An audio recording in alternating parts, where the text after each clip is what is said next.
পহেলা বৈশাখ বাংলা নববর্ষের প্রথম দিন, যা প্রতি বছর বাংলা বর্ষপঞ্জি অনুসারে বৈশাখ মাসের প্রথম দিন উদযাপিত হয়।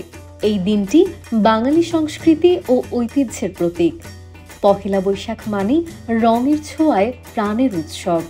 আমাদের বাংলা সংস্কৃতির এক অমূল্য অংশ এই পহেলা বৈশাখ। নানা রঙে সাজানো হয় এই বিশেষ দিনটি। মুখোশ, আলপনা আর বাহারি রঙে রাঙানো নানা শিল্পকর্মে সেজে ওঠে চারপাশ। কিন্তু এই রঙের উজ্জ্বলতার আড়ালে লুকিয়ে থাকতে পারে এক নীরব বিপদ, ভয়ানক ভারী ধাতু সীসা। আজ আমরা এসেছি ঢাকা বিশ্ববিদ্যালয়ের চারুকলা অনুষদে, যেখানে গড়ে ওঠে দেশের খ্যাতনামা চিত্রশিল্পীরা। এই অনুষদেই সবচেয়ে বেশি এবং নানান ধরনের রং ব্যবহৃত হয়। প্রতি বছর এই অনুষদের শিক্ষক শিক্ষার্থীরা নানা আয়োজনে বর্ষবরণ উৎসব পালন করে থাকেন। তাদের কাছে আমরা জানতে চাইব, শিল্পকর্মে ব্যবহৃত রঙে সীসার উপস্থিতি আমাদের স্বাস্থ্য এবং পরিবেশের উপর কি ধরনের প্রভাব ফেলতে পারে। এখন পয়লা বৈশাখের কাজ করছি আমি, আমার হাতে অনেক রং লেগে আছে। তো এই রংটা আমাদের জন্য কতটুকু স্বাস্থ্যসম্মত সেটা নিয়েও একটু ভাববার বিষয়। তো রঙে হচ্ছে গিয়ে লেড বা সীসার যে ব্যবহার আমরা জানি, তো সেই জিনিসটা আমাদের জন্য আসলে অনেক ক্ষতিকর। সীসার দ্বারা বিভিন্ন ক্ষতিকর যে রোগগুলা, যেমন ক্যান্সারের দিকে হতে পারে, তারপর হচ্ছে বিকলাঙ্গ হতে পারে। এটা সরাসরি আমার উপর ইম্প্যাক্ট না করতে পারলেও আমার যে জেনারেশন বা হচ্ছে গিয়ে আশেপাশে মানুষ, তারা হচ্ছে গিয়ে এটা দ্বারা ক্ষতিগ্রস্ত হবে। বাজারে কোনো একটা রং কিনতে যাই, তখন আমরা প্রথমে চিন্তা করি সেটার উজ্জ্বলতা কতটুকু, উজ্জ্বলতার উপর ভিত্তি করে আমরা আসলে রংটা কিনে থাকি। তো সেখান থেকে আমরা দেখি যে রঙের তৈরিতে উজ্জ্বলতা বৃদ্ধিতে বিভিন্ন ধরনের সীসা বা মেটেল ব্যবহার করা হয়।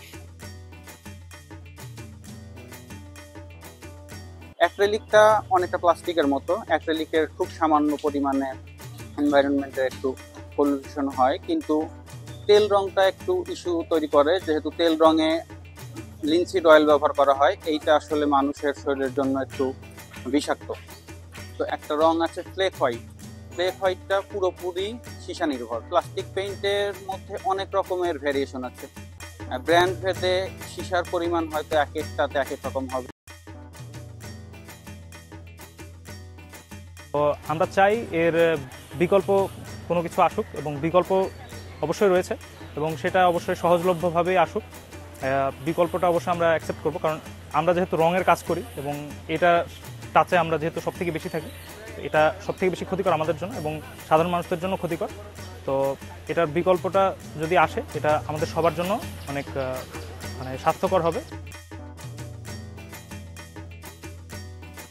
আলপনা কিংবা অন্যান্য কাজ খুব বেশি সারা বছর করা হয় না। এর চেয়েও কিন্তু বেশি পরিমাণে কাজ করা হয় দেয়ালের রং করতে।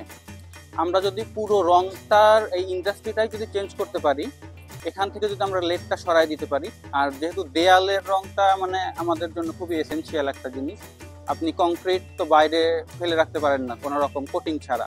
তো এইটাও একটা বড় ক্ষতির সম্মুখীন হব যদি আমরা শুধুমাত্র লেডের জন্য রং সরিয়ে দিয়ে পরিবেশ বাঁচাই। সেক্ষেত্রে হয়তো আমাদের আর্কিটেকচার ধ্বংস হয়ে যাচ্ছে। আমাদের রঙের যে ব্যবহার, এই রঙের মধ্যে বিভিন্ন ধরনের ক্ষতিকর পদার্থ, তার মধ্যে প্রধান হচ্ছে সীসা। তো এই সীসাটা আমাদের রং থেকে সরিয়ে নেওয়া হোক এবং আমরা চাই বাংলাদেশ সরকার এর জন্য ব্যবস্থা গ্রহণ করুক। নীতি নির্ধারক পর্যায়ে যারা আছে, যারা হচ্ছে এই বাংলাদেশের যেই সংস্থাগুলো এই রঙের মান নিয়ন্ত্রণ করে, তাদেরকে বলবো আমি, যাতে ইন্ডাস্ট্রিয়াল ভাবে এই লেডের ব্যবহার নিয়ন্ত্রণ করে। সেই লেডের ব্যবহার যতদিন ধরে নিয়ন্ত্রণ করতে না পারতেছে, ততদিন ধরে হয়তোবা ওই কৌটার গায়ে একটা লেবেলে লিখে দেওয়া হোক যে এখানে এত পরিমাণ লেড আছে, তাহলে হয়তো আমরা সচেতন ভাবে রংটা ইউজ করতে পারবো। সীসার ক্ষতিকর প্রভাব শুধু পরিবেশের জন্য নয়, মানুষের স্বাস্থ্যের জন্য বিপজ্জনক। বিশেষ করে শিশু, গর্ভবতী নারী এবং বয়স্করা এই ক্ষতির শিকার হতে পারে। পহেলা বৈশাখে সীসামুক্ত রং ব্যবহার করি। আমাদের সংস্কৃতি, আমাদের পরিবেশ, আমাদের ভবিষ্যৎ। আসুন একসাথে সীসামুক্ত উৎসব উদযাপন করি এবং আমাদের পৃথিবীকে নিরাপদ রাখি।